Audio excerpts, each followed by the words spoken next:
कलापी गांव में चंद्रशेखर ने अपने तीनों बेटों रमेश, अमरेश, कल्पेश को लेकर बड़े बड़े सपने सजाए थे, पर एक भी उनके सपनों पर खरा नहीं उतरा था। चंद्रशेखर की उम्र हो चली थी। एक दिन वो अपने तीनों बेटों को बुलाकर कहते हैं, देखो बेटे, मैं जो कहने जा रहा हूँ उसे सुनकर तुम्हें बुरा जरूर लगेगा, पर क्या करूँ, बाप हूँ।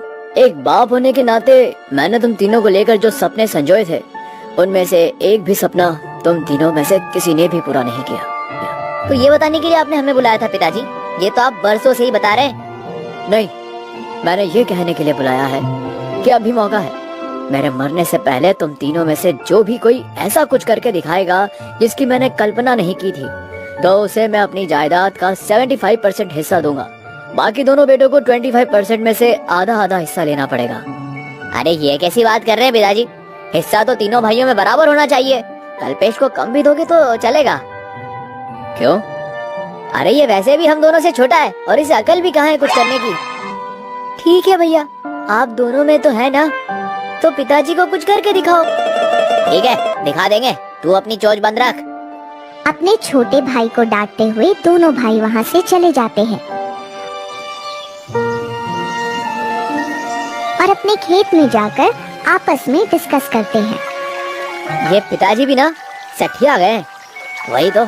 अरे ऐसा तो हम क्या करें जो उन्होंने सोचा भी ना हो, पर हमें कुछ ना कुछ तो सोचना पड़ेगा। कल्पेश का क्या है, वो तो बचपन से ही आदा है, उसे तो 5% भी मिल गया तो वो अपना गुजारा चला लेगा, पर हमारा गुजारा तो 75% में भी नहीं चलेगा। हमें तो पूरा 100% चाहिए। पर कैसे, वही तो सोचना है।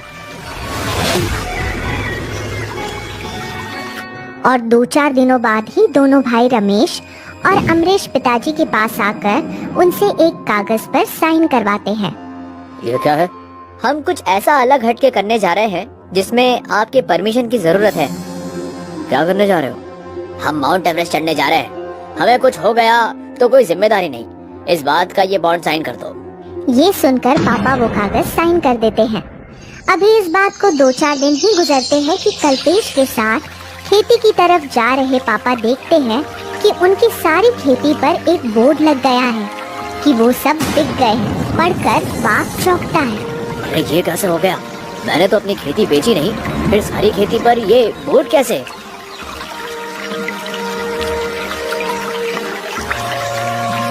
चंद्रशेखर भैया, ये बोर्ड मैंने लगाया है। तुम्हारे दोनों बेटों ने ये खेत मुझे बेच दिया है। कब? मुझे तो पता ही नहीं चला। क्या बात करते हो? तुमने ही तो खेती सेल के पेपर साइन किए हैं, ये देखो। कहते हुए वो पेपर दिखाता है तो पापा चौंकते हैं, क्योंकि ये पेपर तो वही है जो उनके दोनों बेटे ने माउंट एवरेस्ट पर चढ़ने की प्रतियोगिता के लिए साइन करवाया था। तभी उनके दोनों बेटे वहाँ आते हैं और बाप उन दोनों पर गुस्सा होता है। रमेश, अमरेश, ये क्या सुन रहा हूँ मैं? तुमने अपने पुरखों की जमीन बेच दी। लो, आपने ही तो कहा था तुम में से कोई ऐसा कुछ करके दिखाए जो मैंने कभी सोचा भी ना हो। आपने अभी हमारे नाम जायदाद करने का सोचा भी नहीं था, है ना? और हमने कर ली, कर दिखाए ना, जो आपने सोचा भी नहीं था। बेवकूफ, मूर्खों, अकल के अंधों, इसमें तुम्हारे छोटे भाई कल्पेश का हिस्सा कहाँ है? हमें पता था आप ये सवाल जरूर करोगे पिताजी, तो जवाब है, जो खेत हमने बेच दिए हैं उनके लास्ट में पड़ी काफी जमीन हमने कल्पेश और आपके लिए छोड़ दी है। अरे पर वो तो बंजर जमीन है, उस पर अनाज नहीं उगेगा तो हम क्या खाएंगे? खाने की चिंता मत करो तुम दोनों, खाना हम तुम दोनों के लिए रोज भिजवा दिया करेंगे। कहते हुए दोनों भाई अकड़ते हुए वहाँ से निकल जाते हैं। ये बाप बेटे मजबूरी से अपने लालची बेटों को जाते हुए देखते रह जाते हैं। वो कल्पेश के साथ घर पहुँचते हैं तो देखते हैं वहाँ घर पर भी ताला लग चुका है और वहाँ एक वॉचमैन बैठा है। अरे कौन हो भाई तुम? और ये ताला? आपको पता नहीं, उन्होंने छोटे मार्केट में 2 मंजिला घर खरीदे हैं। नीचे दुकान है, ऊपर मकान है। अब जाओ भाई, मेरे सोने का टाइम हो रहा है। दोनों बाप बेटे को बड़ा दुख होता है। वे रमेश और अमरेश के घर पहुंचते हैं।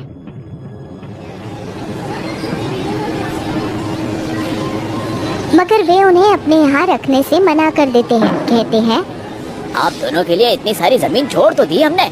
हाँ, हम तो उससे कम जमीन लेकर अपना गुजारा चला रहे हैं। अरे पर वो जमीन तो बंजर है ना बेटे। तो हम क्या करें? वो आप दोनों की किस्मत। जाइए अब यहाँ से, हमारे दुकान पर ग्राहक के आने का समय हो रहा है। कोई चारा ना देख चंद्रशेखर अपने सबसे छोटे बेटे कल्पेश के साथ उसी बंजर जमीन पर एक छोटी सी झोपड़ी बनाकर रहने लगता है। शुरू के 2 दिन तो दोनों बेटों की तरफ से उनके लिए खाना आता है, पर तीसरे दिन से कोई खाना नहीं आता। यहाँ तक कि 2 दिन से चंद्रशेखर अपने छोटे बेटे कल्पेश के साथ भूखा रह जाता है। वो अपने दोनों बेटों के यहाँ जाकर उनसे शिकायत करता है।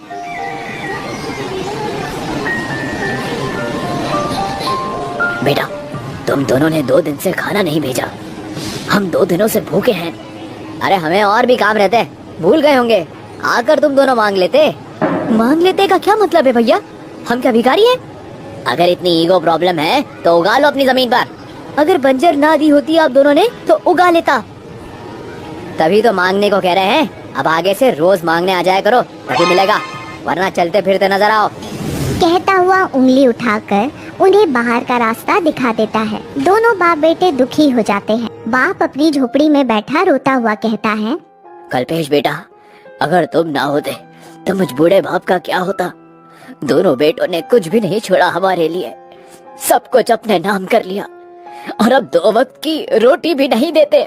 भगवान ऐसी औलाद किसी को ना दे, ऐसी औलाद से तो ला औलाद रह जाना ही अच्छा है। बाप को रोता देख कल्पेश उनके कंधे पर सांत्वना भरा हाथ रखता है तो बाप और भी फफक कर रो पड़ता है। पूरी झोपड़ी में उनके सिसकने की आवाज गूंजने लगती है। आज क्या करे बेटा, कहाँ से लाए, 3 दिनों से कुछ नहीं खाया है। मुझे भी बहुत भूख लगी है पिताजी, कहाँ से खाएं, कैसे खाएं? रमेश और अमरेश भैया ने तो हमारे लिए कुछ भी नहीं छोड़ा। और दोनों ही बाप बेटे बहुत ही इमोशनल होकर रोने लगते हैं। फिर एक दूसरे के आंसू पोंछते हैं। तभी हाथों में सरकारी कागज लिए एक वकील उनके यहाँ आता है। उनसे पूछता है, हेलो मिस्टर चंद्रशेखर कौन है?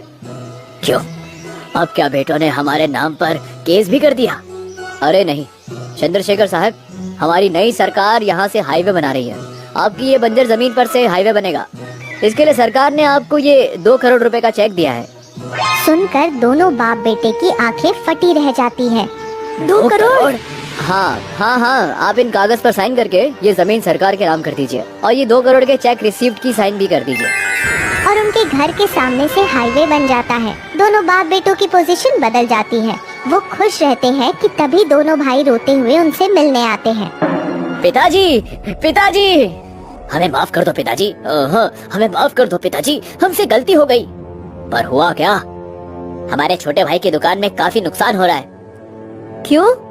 यहाँ से हाईवे बन गया है, तब से ये लोग यहीं से गुजरते हुए और शॉपिंग भी करके जाते हैं। हाँ पिताजी, हमारे दुकान के सामने बने छोटे से रोड से कोई भी नहीं गुजरता, हमारे तो खाने के वांदे हो गए हैं। सुनकर बाप कहता है, कभी तुम्हारी वजह से हमारे भी खाने के वांदे हो गए थे, पर तुम डरो मत, मैं रोज तुम्हारे लिए खाना भिजवा दिया करूँगा। हाँ, और ना हम दोनों तुम दोनों की तरह भूखे रहने का नाटक करेंगे।